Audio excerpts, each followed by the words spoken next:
bueno, que se conectaron. Si tiene la oportunidad de poner su cámara para que podamos ver, para mí sería una bendición poder ver sus rostros eh, conectados ahí. Entiendo, si alguien no puede, pues a ver no se ha peinado o no se ha bañado, lo entiendo, ¿verdad? Pero pues a aquellos que tengan la oportunidad, eh, este, lo pueden hacer, ¿verdad? Y bueno, también conocer a algunos, porque eh, he visto cómo el Señor ha ido agregando eh, caras nuevas a quienes pues les damos la bienvenida. Bueno, en nombre del pastor José les damos la bienvenida. Agradezco mucho al pastor José el privilegio y al Señor, ¿verdad? También de poder compartir con ustedes eh, esta enseñanza. Y ayer estuve viendo fotos de las reuniones de Santa Cena y me gocé mucho en ver a varios eh, de ustedes ahí alabando al Señor bajo esa carpa. Y yo sé que el Señor, em, el Señor les va a proveer un lugar eh, pronto para que puedan reunirse ¿verdad? Con comodidad, ¿verdad? Eh, Le pido al Señor que lo sorprenda. Amén. ¿Qué les parece si oramos y le pedimos al Señor que nos ilumine? eh, en mi caso para exponer y en el caso de ustedes para escuchar. Eh, yo sé que el Señor tiene algo para cada uno de nosotros, pero necesitamos la unción. No solo el que habla necesita ser ungido, sino también el que oye, para que oiga con oídos circuncidados y que Oye, entienda no se prende mi cámara. la palabra, ¿no? Entonces, ayúdenme. Quisiera pedirle de favor, a ver, vamos a ver aquí, mi hermana Anabel sin novio. Ayúdeme a orar, hermana Carnita, por favor. Me ayudas mucho. Sí, amén. Bendiciones, hermano. Padre, en el nombre de Jesús te damos gracias, Señor. Gracias por la oportunidad, el privilegio de podernos reunir por medio de este medio, Señor. Bendecimos la vida de cada uno de los que se ha congregado a este llamado. Y al mismo tiempo te pedimos, Señor, como bien lo ha dicho tu siervo, que tú ministres los corazones de los que anhelamos escuchar tu voz. Que pases un carbón encendido en tu siervo que ministre esta palabra y que también nuestros corazones sean preparados para recibirla. Lo ha dicho tu palabra, somos esa buena tierra, Señor, y en base a eso nosotros te rogamos que cumplas el propósito por el cual has enviado tu palabra sobre nuestra vida. Gracias, Señor, porque tu voluntad sea cumplida sobre nuestra vida y bendecimos los corazones de los que hemos de recibir esta palabra y que abunde, Señor, en nosotros no solo el querer, sino también el hacer, porque tú también así lo has dicho en tu palabra, Señor. Te damos gracias en el nombre de Jesús. Amén y amén. Gracias, hermano. Qué gusto escucharte. Así, ya tenía un ratito de no saludarte. Me da mucho gusto. Amén, hermano. Gracias, igualmente. Eh, Vamos a iniciar, hermanos. Yo quisiera que me acompañe, por favor, si no tiene ahí su Biblia a mano, a Esther, capítulo 2, versículo 12. El libro de Esther, capítulo 2, versículo 12. ¿Eh? ¿Qué te dijo Erne? ¿Qué? ¿Qué te dijo Erne? Ah, que enfrente de su casa, casi enfrente, ahí nomás se atraviesan la avenida y que le tienen un Amén. Bien, ya estamos ahí, ¿verdad? Quiero ver. Ahí está, perfecto. Entonces, Esther capítulo 2, versículo 12. Dice así, cuando le tocaba a... permítame un segundo. Cuando le tocaba a cada joven venir al rey Asuero, a cumplirse sus 12 meses, según las ordenanzas para las mujeres, pues los días de su embellecimiento se cumplían así: 6 meses de mirra y 6 meses con especias y cosméticos para las mujeres. Amén. Yo creo que quizá todos ya tengamos el contexto de este pasaje, ¿verdad? Posiblemente algunos sí lo tengan, otros no. Pero aquí está hablando de la reina Esther, ¿no? La reina Esther es una mujer que fue elegida en sustitución de Basti, porque Basti no quiso atender la voz del rey, se negó. Cuando el rey la convocó, ella se negó a ir, de alguna manera se rebeló a la voz, a la orden del rey, ¿no? Y por esa razón, para sentar un precedente y poner un ejemplo, decidieron apartarla de su cargo y poner a alguien que fuera más obediente. Entonces, eso nos deja muy en claro que en el reino de Dios nadie tiene asegurado nada. Nadie tiene asegurado una posición. Nadie puede decir yo ya la hice porque soy pastor, soy apóstol, soy diácono, soy... No, nadie. Nadie puede decir sin mí las cosas no funcionan, ¿no? El Señor puede hacer sustitución, ¿verdad? Y eh, le pasó al pueblo de Israel, ¿no? Que el libro de Esther, lo que viene a representar para nosotros como iglesia gentil, viene a representar la sustitución que hubo de Israel por la iglesia, ¿sí? Israel tenía su posición como pueblo de Dios, pero no quiso aceptar la convocatoria que les dio el Señor Jesucristo, ¿verdad? Jerusalén, Jerusalén, que matas a los profetas y apedreas a los que no son enviados. ¿Cuántas veces quise? Te convoqué para que te refugiaras bajo mis alas de gallina y no quisiste, no quisieron. Entonces, Dios le abrió la puerta a otro pueblo que no era pueblo, es decir, nosotros. Nos dio la oportunidad de ahora ser nosotros, los gentiles, el pueblo de Dios. ¿Dios ha desechado a Israel? De ninguna manera. No. Simplemente los tiene esperando.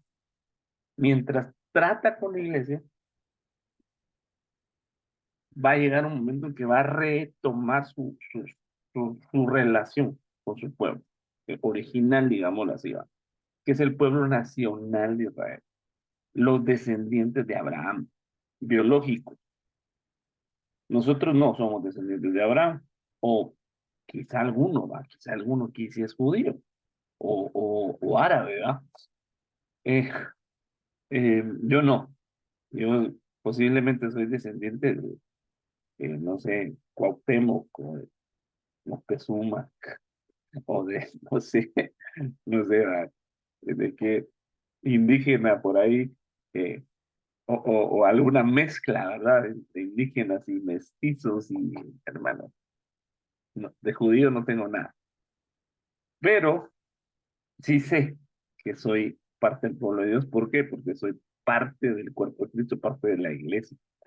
Entonces le dieron la oportunidad a alguien más, pero hicieron un concurso, ¿va? Hicieron, no fue así elección de dedazo, ¿va? Como se dan algunas elecciones. Bueno, no voy a hablar de política, pero muchas veces eh, no hay una elección democrática. Pero bueno, no es el tema, no me quiero meter en eso. Sino que se hizo un concurso, ¿no? Y llamaron a las jóvenes y pusieron los requisitos Y entre esas, en esa fila de candidatas iba una muchacha judía llamada Abasa. Y bueno, ellas tenían que pasar un proceso de embellecimiento. Todas, todas tenían que pasar un proceso de embellecimiento. Y dentro de todas, el rey iba a elegir a una. O sea, el rey podía elegir más de una, pero él quería una. Entonces se tomó su tiempo. Se tomó su tiempo para elegirla, pero estas mujeres estaban bajo el cuidado de los eunucos, que eran los que tenían que prepararla. O sea, no era que había que quitarle, es que iban con el rey, pues no podían presentarse como llegaron. Necesitaban por lo menos aprender el lenguaje del rey, vestirse como el rey le gustaba, supuestamente. Entonces había un proceso de preparación. Y dentro de ellos iba a salir la esposa del rey. Esto es una gran figura hermosa para nosotros, porque dentro de la iglesia, dentro de todo el conglomerado que hoy llamamos cuerpo de Cristo, Dios va a elegir a su novia. Entonces estamos en ese proceso. No es que toda la iglesia se va a casar con el Cordero, eso no es cierto, porque hay parte de la iglesia que no se quiere dejar preparar, hay parte de la iglesia que no se quiere consagrar. Déjenme poner el reloj porque no sé si me están tomando el tiempo o eh, bueno, no sé, ahí ustedes me dirán. Yo creo que llevo como unos 10 minutos. Vamos aquí a poner el reloj para que nos avisen cuando sean 2 horas. No, es un broma. Ok, entonces el que estaba, bien, 8 minutos. Les estaba diciendo que es la iglesia, no toda la iglesia se va a casar, hermano. Eso es ilógico. ¿Por qué? Porque hay gran parte de la iglesia que no está preparada, que no se dejan preparar, no se están consagrando. Y de hecho hay una gran parte de la iglesia que está en pecado, aún, que no hay santidad. Entonces, pero son de la iglesia. A ver, vamos a hacer una prueba. Usted no conoce, hermano, que son hijos de Dios, nacidos de nuevo, bautizados, tal vez hablan lenguas y profetizan, pero su forma de vida no parece, hermano. Es más, me voy a ir un poquito más allá. Usted no conoce ministros de Dios que uno dice, híjole, se me hace que este hermano todavía no, le hace falta dejarse cambiar por eso. Y son ministros. Es que Dios no elige a los ministros porque sean buenos. No es por eso, pero necesitan también sus ministros ser cambiados, ser transformados, porque ellos son los encargados de preparar a la novia. Entonces, no, definitivamente, no puede el Señor casarse con toda la iglesia, sino que dentro de esa iglesia, Dios va a sacar su novia. Entonces, toda la iglesia está representada en el libro de Esther por todas las candidatas que llegaron. Todas las candidatas eran candidatas a la novia. Ya estaban apartadas para eso, ya tenían la oportunidad. Pero dentro de ellas salió la perfecta, como dice el rey Salomón, ¿verdad? 1000 son las concubinas, las doncellas sin número, pero una es la perfecta, una es la paloma, una es la novia.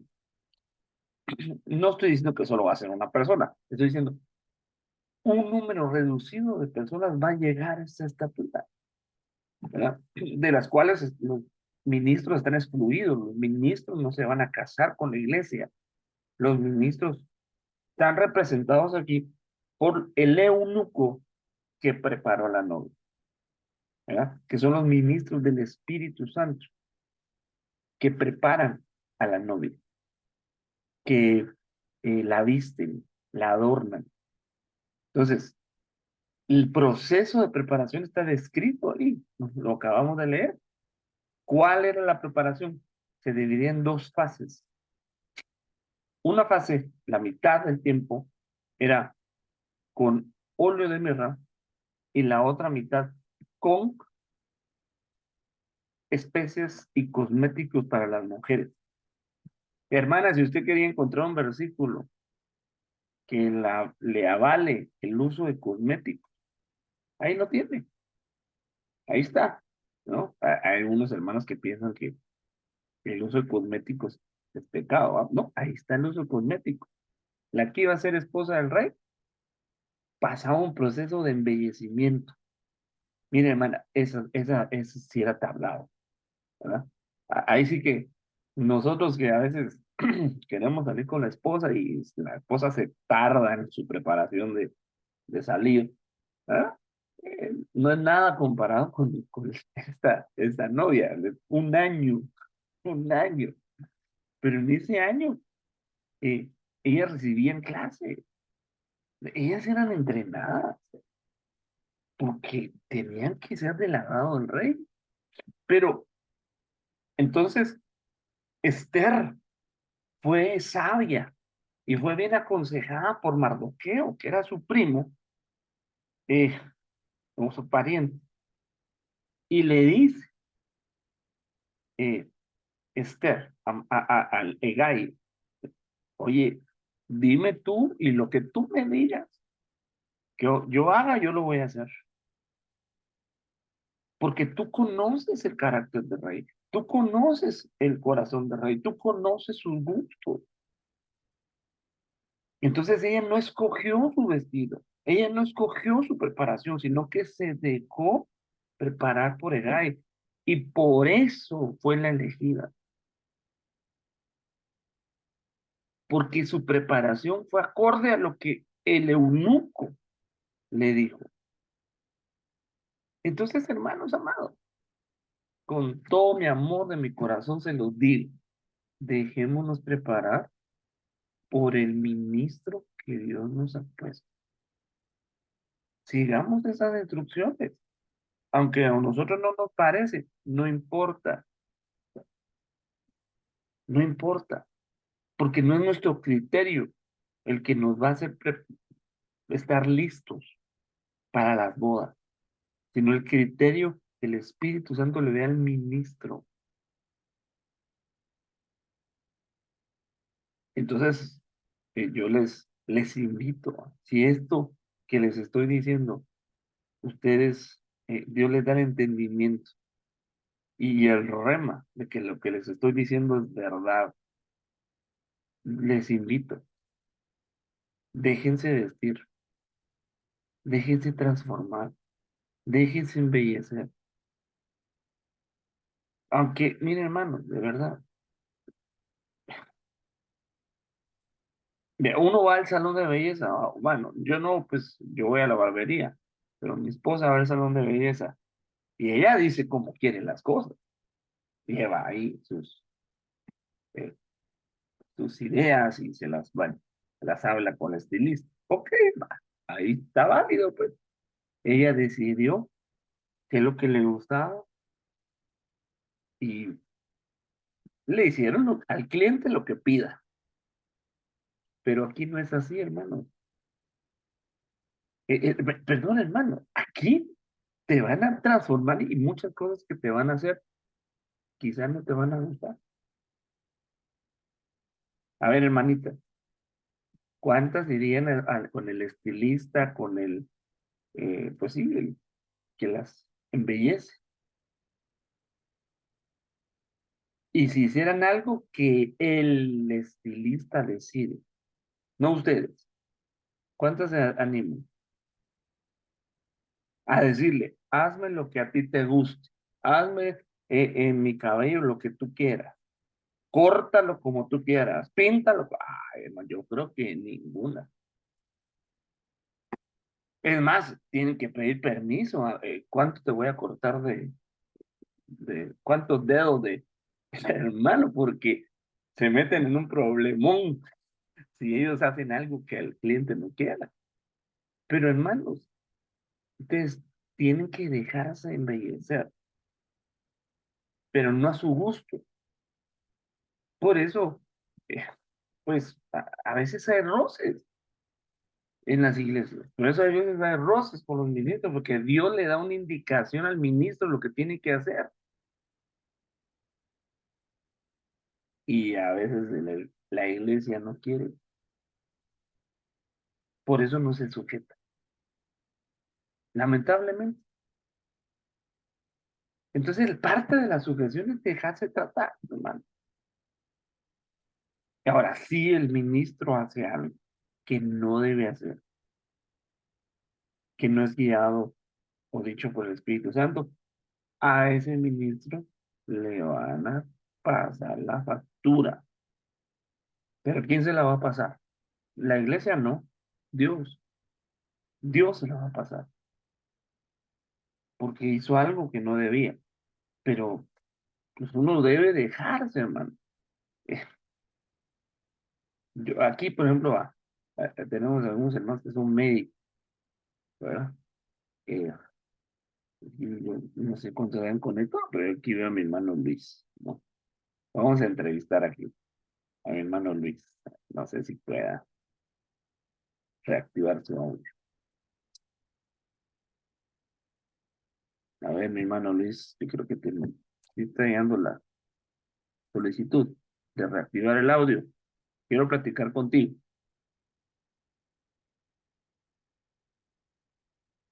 U otro médico que haya. No, no creo que el hermano Luis no me escucha. Bueno, no.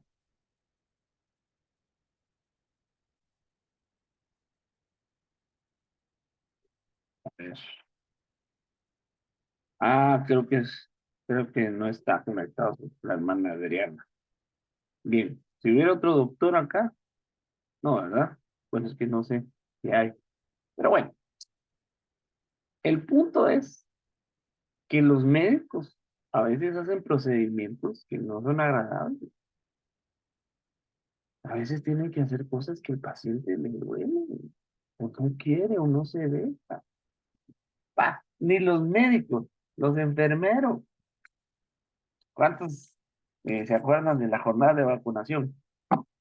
Hermano, yo miraba que la gente no se quería dejar vacunar y estaba así, no, toda nerviosa y de veras entraban en crisis.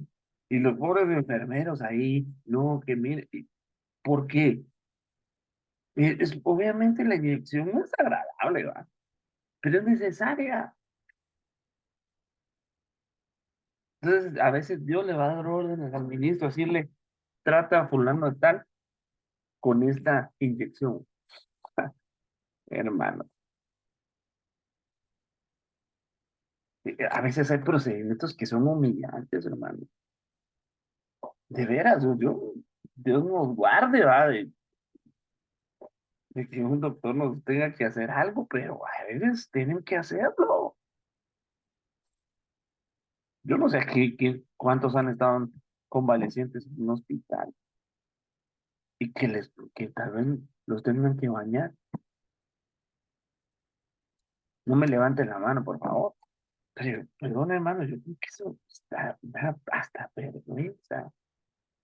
Que alguien venga y te limpie, porque no puede. Hermano, a veces ese es el trabajo del pastor, limpiar al pueblo. El Señor Jesucristo lo hizo.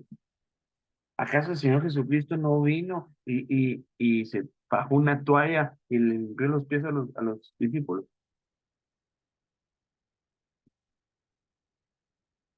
Y Pedro no quería. ¿Por qué? ¿Por qué no quería Pedro? Porque es humillante, pero era necesario. Entonces, tenemos que pasar este proceso. Ahora, ¿cuál es el proceso? Porque no hay manera que ingrese a él.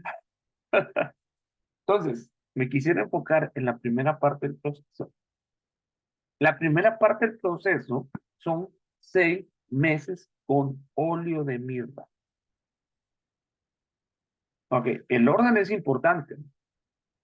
No pueden ser primero los perfumes y cosméticos que la mirra. Primero la mirra y después vienen los cosméticos. Hermanos, hermanas, ustedes que se maquillan, ¿qué hacen primero? ¿Primero se bañan y luego se maquillan? ¿O primero se maquillan y después se bañan? ¿Verdad? Hasta la lógica me dice a mí que primero hay que bañarse. Digo yo, no se va. Hoy ha cambiado la tecnología de los cosméticos, no lo sé. Pero primero era el óleo de mirra. ¿Por qué? Porque era un proceso de limpieza. Antes del perfume está la limpieza. Entonces, ¿qué es la mirra? ¿Para qué sirve? ¿De dónde viene? ¿Qué beneficios tiene? Entonces, la mirra tiene beneficios. Eh, la mirra, hermano, es un antiséptico. ¿Qué es eso, mi hermano? Pues el antiséptico es una sustancia química que se aplica en alguna herida para que la herida no se infecte, ¿sí? Para evitar que entren microorganismos y causen aquella corrupción en la herida. En algún momento nos hemos lastimado y necesitamos que nos pongan un antiséptico en aquella herida. En nuestro caso, pues quizás no es mirra, quizás es alcohol, yodo o agua oxigenada. Eso previene la infección. Entonces, lo que hace la mirra es un proceso de purificación, desinfección de la piel, ¿no? Y la mirra, pues, también dice que ayuda a detener las hemorragias, ¿no?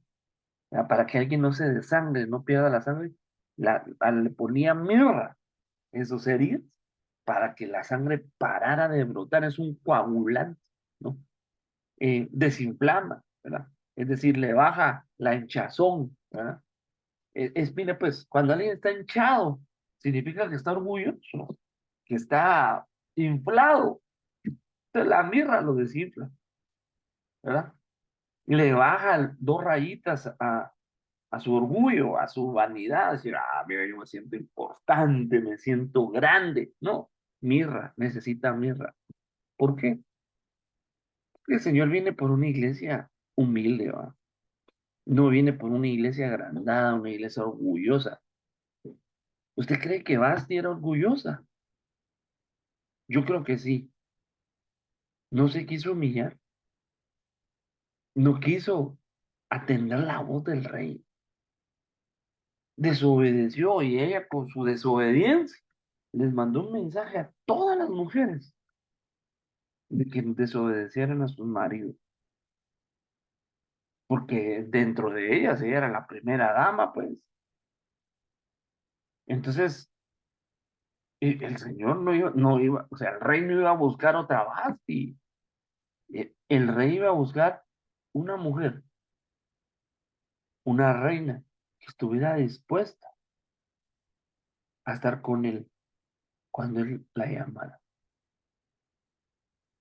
y que bajarle a sus, mire, pues a veces los títulos, a veces los privilegios, los cargos, los dones nos pueden hinchar, nos pueden marear y nos podemos sentir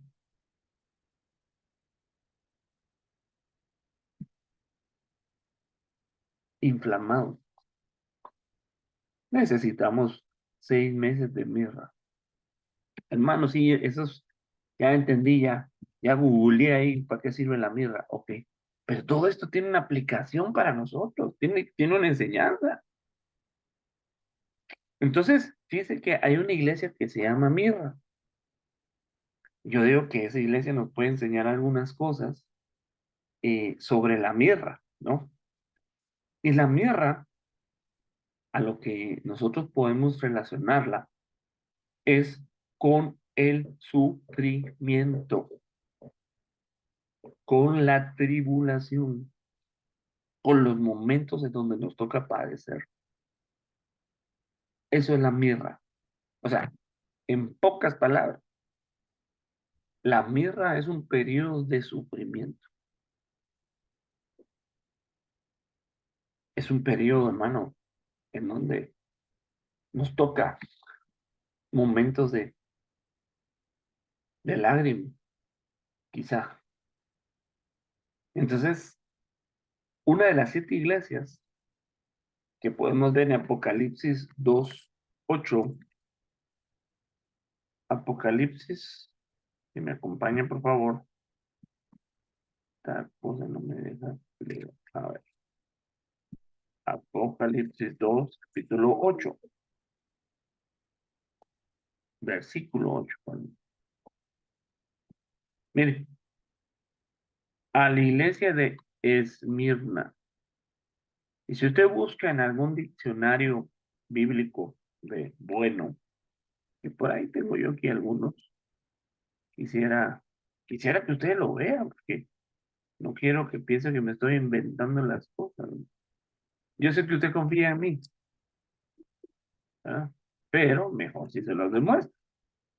Esmirna. Mire, mire qué significa. No sé si se logra ver ahí. Significa mirra. Esta es la iglesia de la mirra, ¿no? Ese dice el diccionario Vila Swan, pero el otro diccionario también dice lo mismo, es decir, no es un único diccionario que dice eso. También,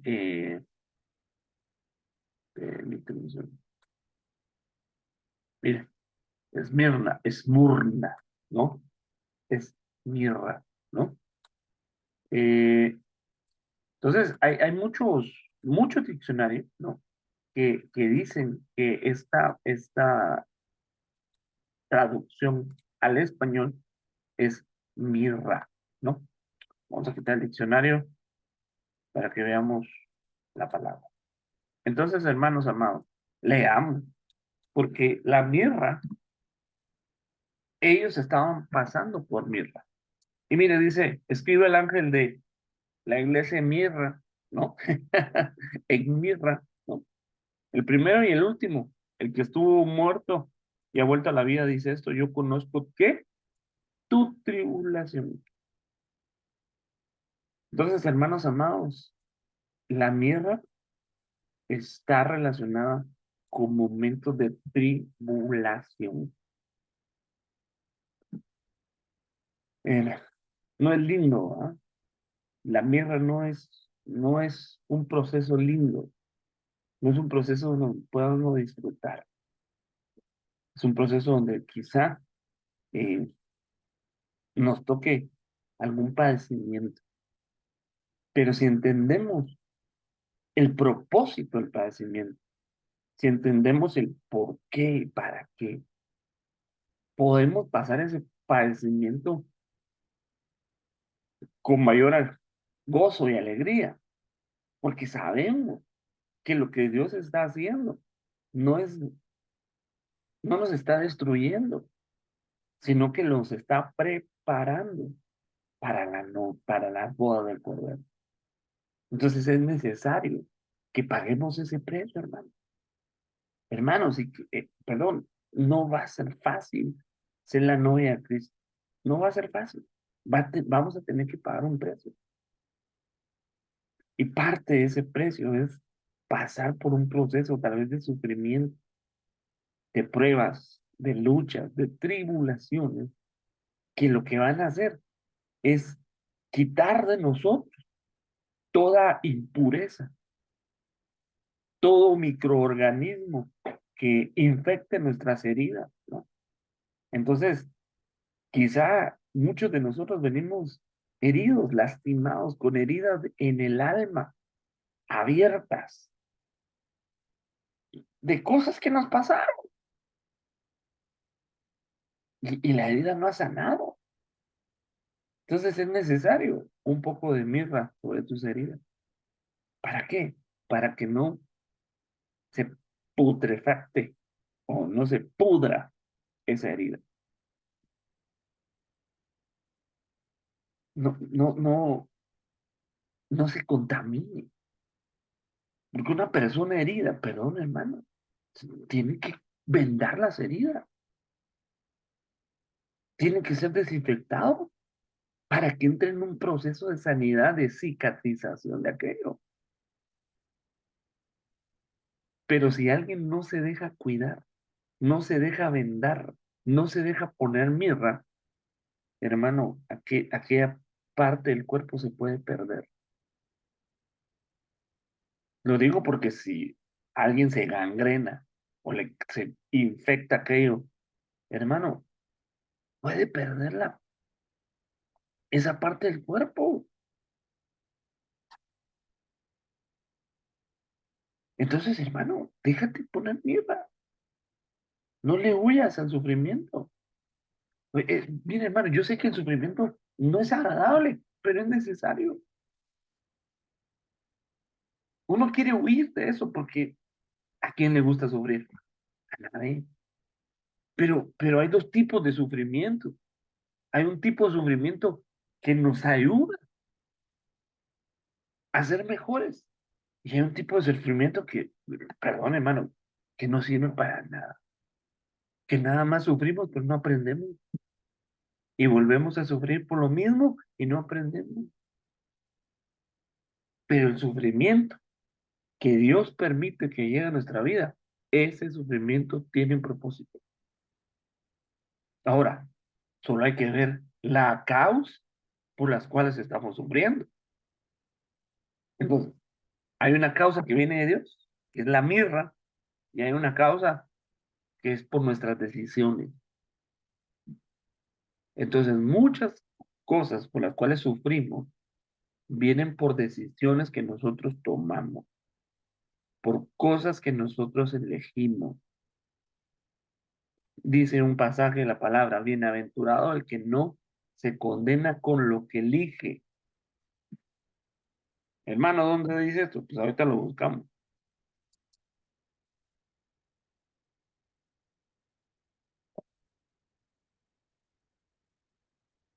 Vamos a ver. No. Vamos a ver, ahorita les digo dónde está.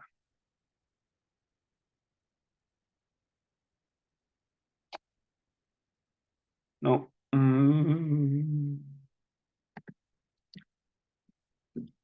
A veces, déjeme un segundo.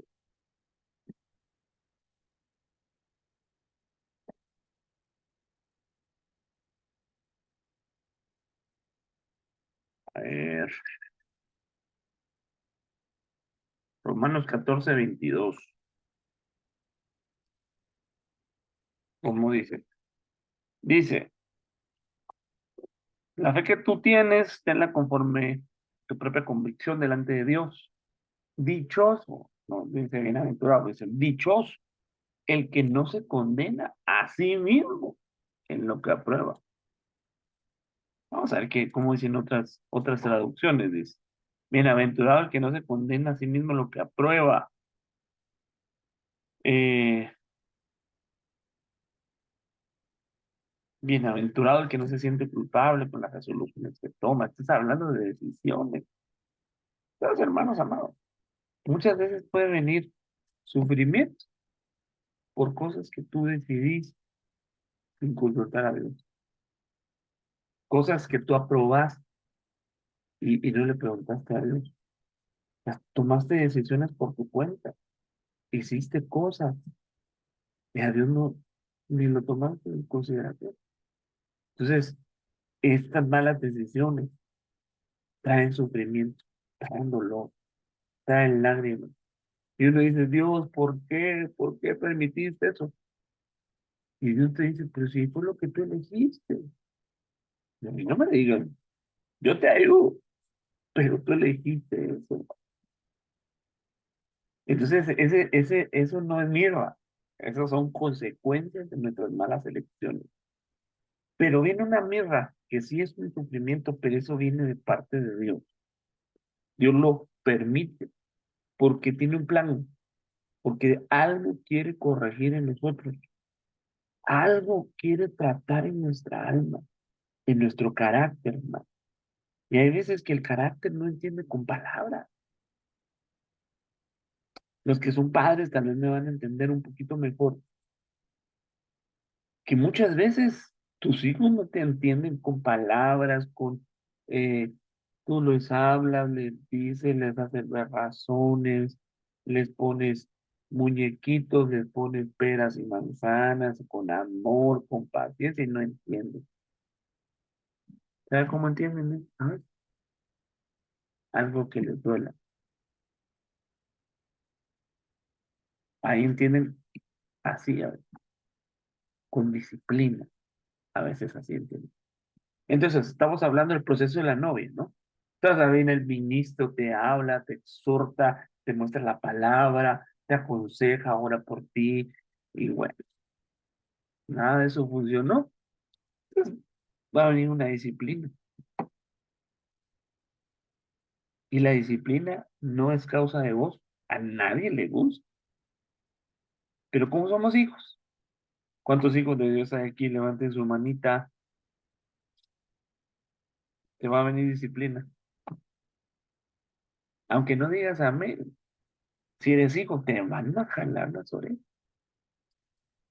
¿Por qué? Porque nos equivocamos. Y es doloroso, pero es necesario, porque hay que corregir, porque Dios quiere que seas su novia, te va a meter en guerra, va a permitir que el sufrimiento, yo digo que Dios no disfruta verte sufrir, definitivamente, pero dice, no, Dios está viendo el resultado. Entonces, mire, yo conozco tu tribulación y tu pobreza, pero tú eres rico. Bueno, ¿entonces eres rico o es pobre? No, está hablando tal vez de una pobreza material o de algún tipo de pobreza, pero dice, pero eres rico. Entonces, hay riquezas materiales y riquezas espirituales. No siempre se nos alinean las dos, ¿va? Uno quisiera ser rico en lo espiritual y ser rico en lo material, que no. Le preguntan a un niño hace años y le dicen, ¿tú como quién quieres ser? ¿Como el Lázaro o como el rico? ¿No? Hablando de la parábola de Lázaro y el rico, que los dos se murieron.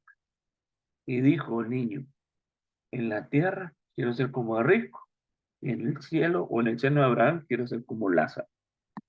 Bueno, quiere lo mejor de dos mundos, pero a veces no se puede. Yo quisiera también, pero hay veces que tenemos que pasar escasez económica, pero sabemos que nuestra verdadera riqueza no es en la tierra. Nuestra verdadera riqueza está en el cielo. Yo se lo voy a leer, hermano. Aseos, tesoros.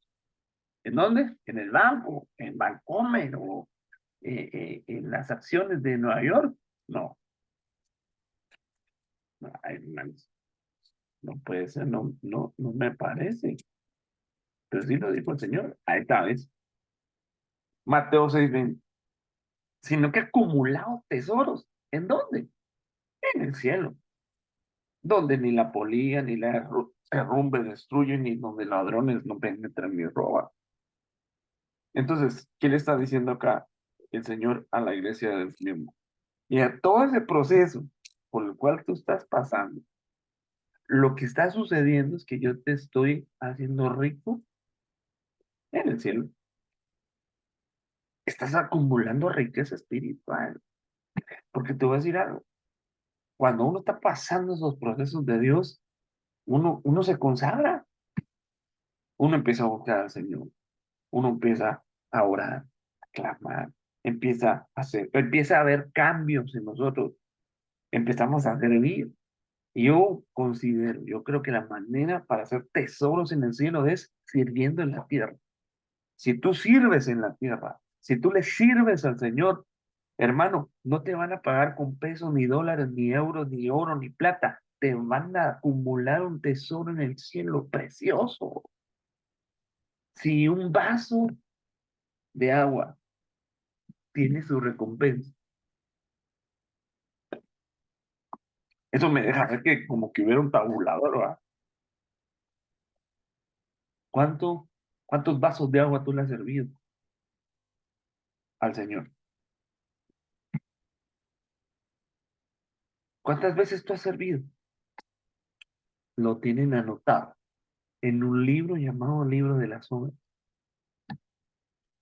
Ay, hermano, hay un libro donde dice lo bueno y lo malo que hemos hecho. Y nosotros debemos procurar que lo malo se borre, porque también se borran cosas en esos libros, y que se anoten a nuestro favor, en nuestra cuenta.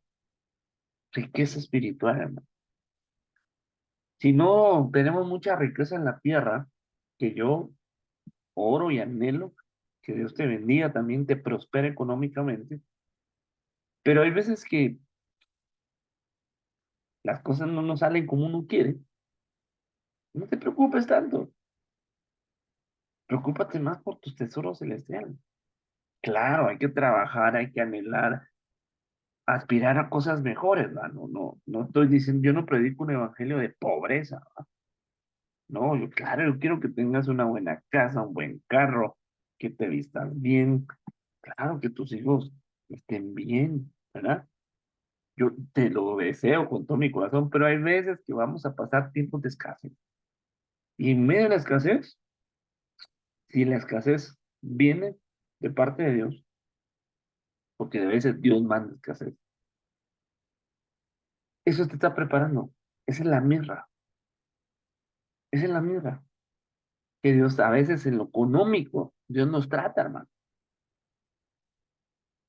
El tema económico, a veces Dios nos toca el bolsillo, a veces Dios nos toca los recursos, a veces se nos cierran fuentes de bendición por alguna razón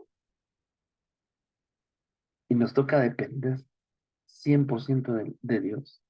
Pero te voy a decir, hermano, si Dios no deja de alimentar a las aves del campo, ¿tú crees que te va a abandonar a ti? ¿Tú crees que te va a dejar a ti?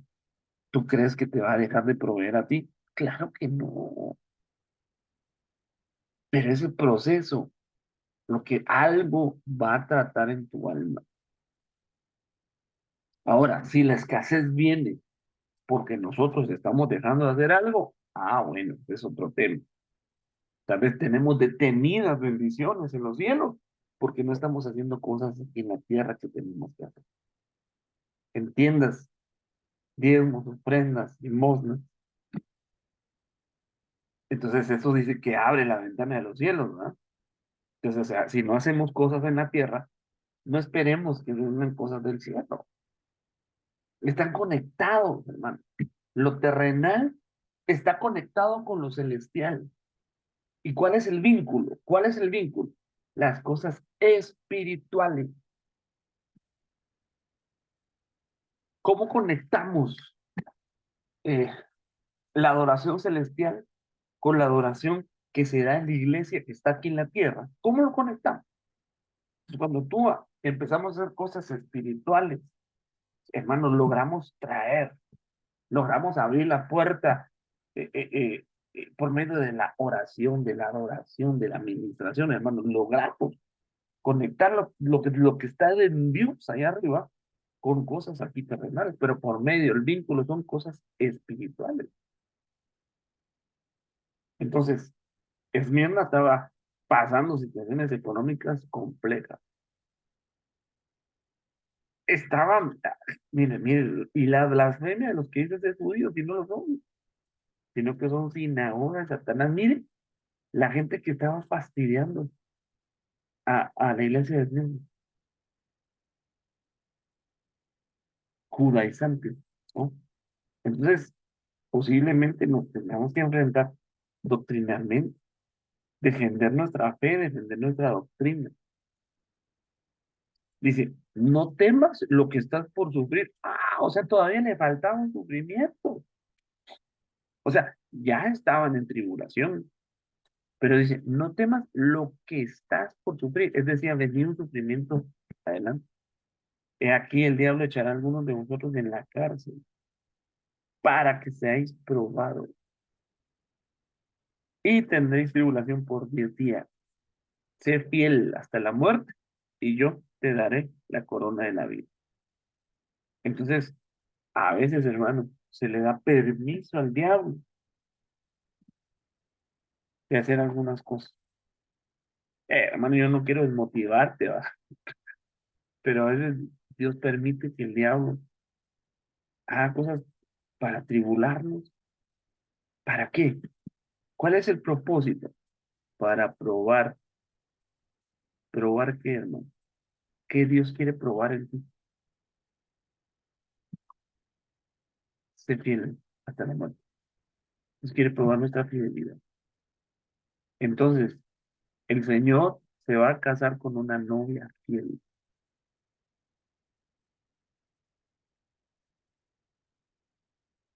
El Señor no se va a casar con una novia que lo niegue. Entonces, muchas situaciones que a veces el enemigo las provoca, no mete en cárceles. ¿En qué cárceles pueden estar algunos hermanos? De parte del enemigo. No que se metieron ahí ellos, no. El enemigo los metió. Con permiso de Dios. Pero el propósito de Dios es probar la fidelidad de Dios. Aquí era literal, seguramente. Pero quizá nosotros nos van a querer meter en cárcel. ¿Y sabe quién mete en cárcel? ¿Quién te va a querer meter en cárcel, hermano? Muchas veces tus propios hermanos. ¿Te acuerdas, José? ¿Te acuerdan de José? ¿Quién lo metió en la cárcel?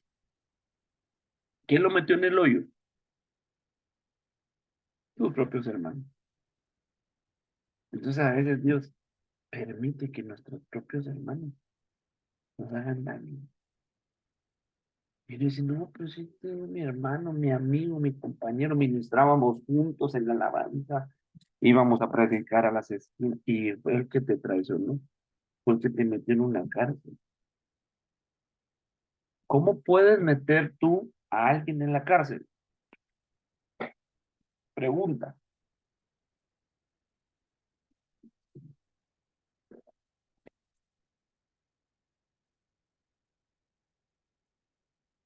Hermano, ¿qué le pasa?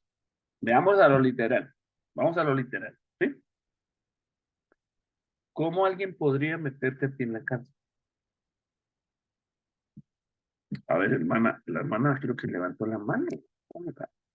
Vamos a reactivar los micrófonos para platicar.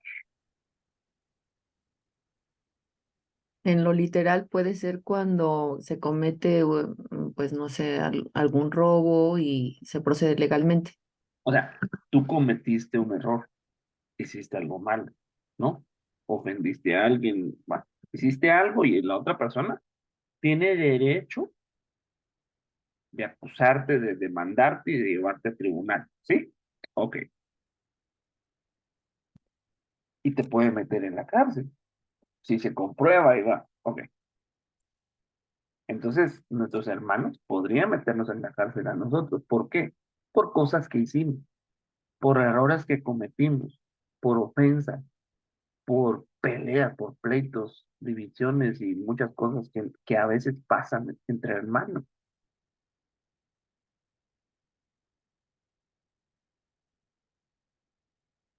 Pero, ¿qué se necesita para evitar eso? Para que la persona ya no te meta en la cárcel. ¿Qué se necesitaría ahí? Comienzan a ver cómo esta persona podría desistir de aquello. Necesita otorgar un perdón. Exactamente, tú estás conectado con el mensaje. Si la persona otorga el perdón, entonces aquella persona ya no va a la cárcel. Entonces, muchas veces estamos en cárceles por falta de perdón. A veces nosotros tenemos metido a alguien en la cárcel porque no lo hemos perdonado. Y como no hemos perdonado, a su vez estamos nosotros en una cárcel porque no hemos perdonado. Y decimos, ¿por qué me va mal? ¿Por qué estoy así? Porque no te falta perdón. Porque el que no ha perdonado, porque todavía está resentido. Porque, miren, algunas personas no buscan justicia, sino que buscan venganza. Uno dice, no, yo quiero la justicia. No, no, tú lo que quieres es ver sufrir al otro, que le vaya mal, que sufra como yo sufrí. Ah, no, esa no es justicia. Perdón, no. Con todo respeto se lo digo.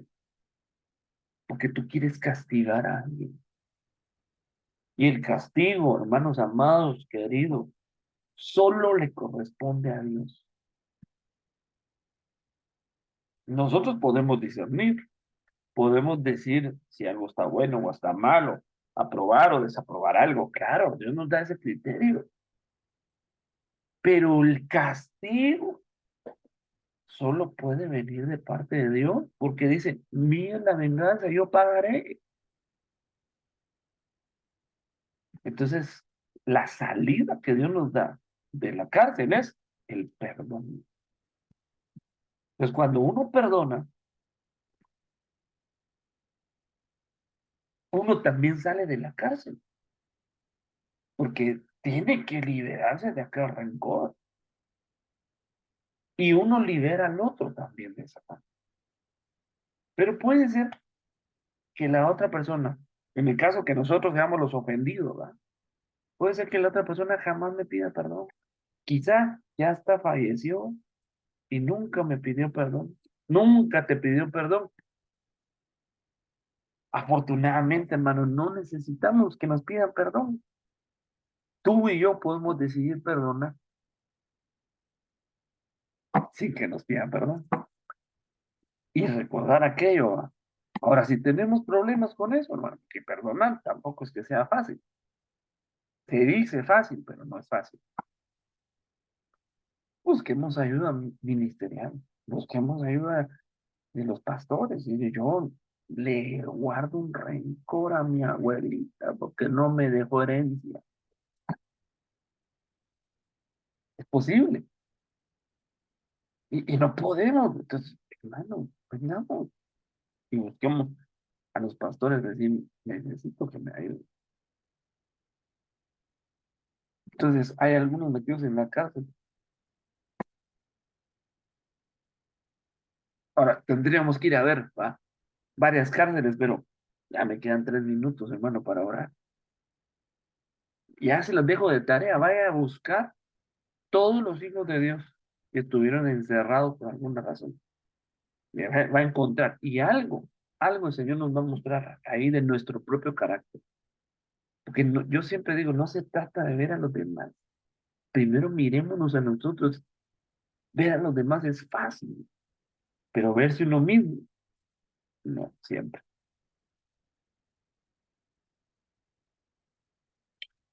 Quisiera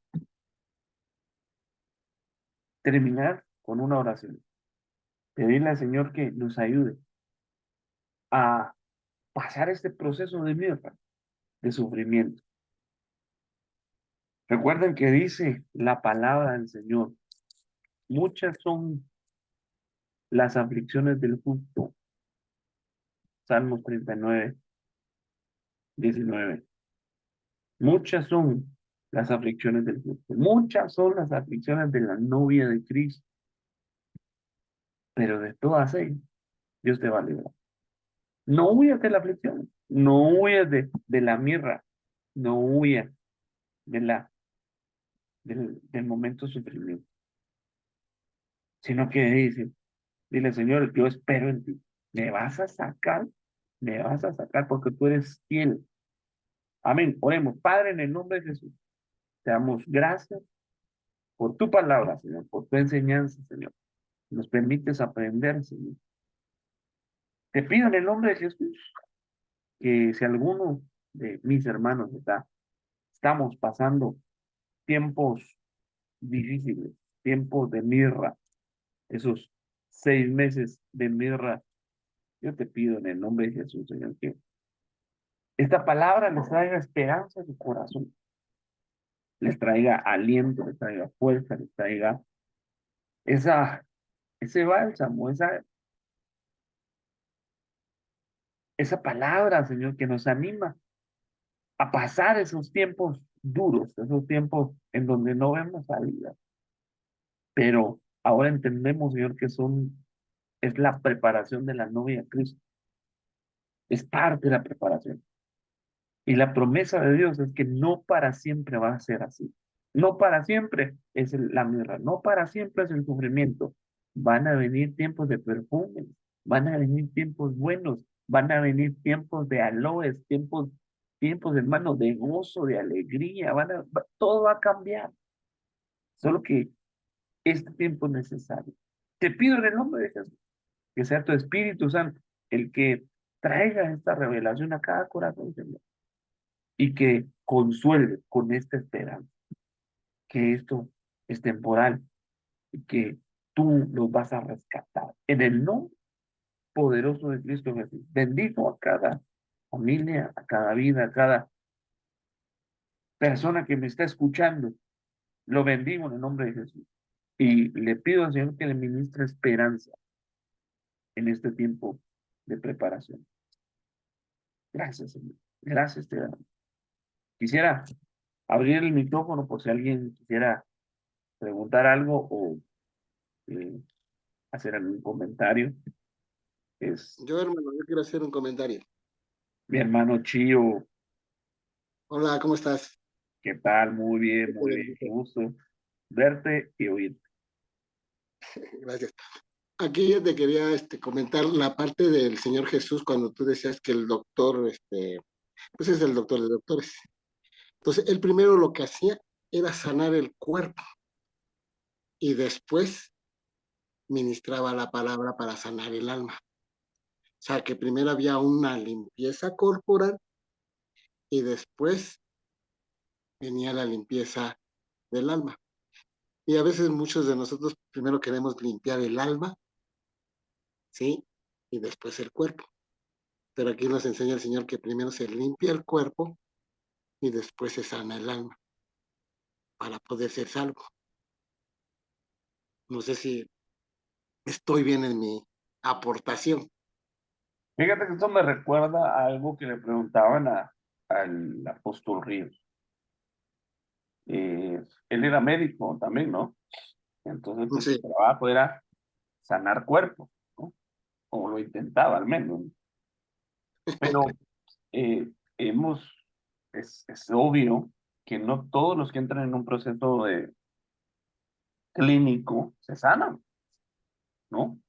Entonces le preguntaban a él por qué no todas las personas se sanan físicamente.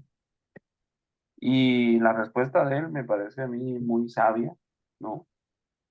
Y él decía que cuando Dios nos sana un cuerpo es porque está tratando o sanando un alma por medio de aquel problema físico, por aquel padecimiento corporal, está trabajando el alma de aquella persona. No siempre es así, no podemos decir que en todos los casos, ¿no? Porque hay enfermedades, hermano, que son naturales, que no vienen ni de Dios ni del diablo, viene de la misma naturaleza biológica nuestra. Somos humanos y nos enfermamos, ¿no? No, no, eso no es, no siempre es un tema divino, ¿ah? Es un tema a veces humano, ¿ah? A veces yo te diría eh, la misma genética, ¿ah? Entonces Dios nos sana a todos físicamente, no siempre sucede así. Algunos lo sanan porque tiene un propósito esa sanidad, ¿no? Yo creo que de nada sirve que se sane el cuerpo si se pierde el alma. De nada sirve. De todos modos, se va a ir la persona al infierno, se va a perder eternamente. Pero mejor, tal vez el cuerpo se va a perder, pero el alma puede ser redimida. Pero yo quiero decir, el sufrimiento no salva a nadie, no Ah, redime. no. No, yo creo que no. Yo creo que lo que nos salva es la fe en Cristo. Él nos salvó nuestra alma. Pero el proceso de restauración, el proceso de purificación, sí, sí es, a veces es sufrir. ¿Verdad? Es mi punto de vista. Y la otra aportación, hermano, es me puse aquí a ver los componentes de la mirra y hay un compuesto que se llama eugenol y yo sí le entiendo a esto de toda la química, ¿no? A ver, ilústrame. El eugenol está compuesto por moléculas de fenol. El fenol es un alcohol y ese alcohol quema. Ese alcohol se usaba antes en los hospitales para desinfectar. Se quemaba muy fuerte. Se dejó de usar porque también se vio que era algo cancerígeno. Entonces, los vapores del fenol eran muy fuertes. Se tenía que diluir muy, muy, muy bien para poderlo usar. Y también aquí hay componentes que O sea, no ustedes cualquiera conocen. podría aplicárselo. Ah, no, no, no. En la pandemia hubo allá por el norte de la ciudad, en la parte de las delegaciones del norte, usaron fenol para desinfectar las calles. O sea, el que tomara y si se quedaba algo de ese líquido y lo tocaba a las personas con las manos, se queman. O Claro. sea, yo cuando oí que se estaban desinfectando con fenol, dije, no, es una barbaridad. Pero fíjate que Pero si sí vemos era un ahí, bactericida. no era la mirra pura la que se ponía, era óleo de mirra. Entonces había pasado un Sí, proceso. sí, era óleo de mirra, sí, el tratamiento es muy diferente o toda sustancia se debe de diluir para que no nos... Toda sustancia pura a veces es tan fuerte que nos intoxica. Claro, O sea, se compone, se vuelve un veneno para nuestro organismo. Aquí la mirra yo le he visto que hacían pastas y todo eso, o sea, diluían la mirra. Es como, vamos, la aspirina. Si tú ves la aspirina, tiene 500 miligramos y una pastilla pesa más de 1 gramo. Entonces, ¿qué quiere decir?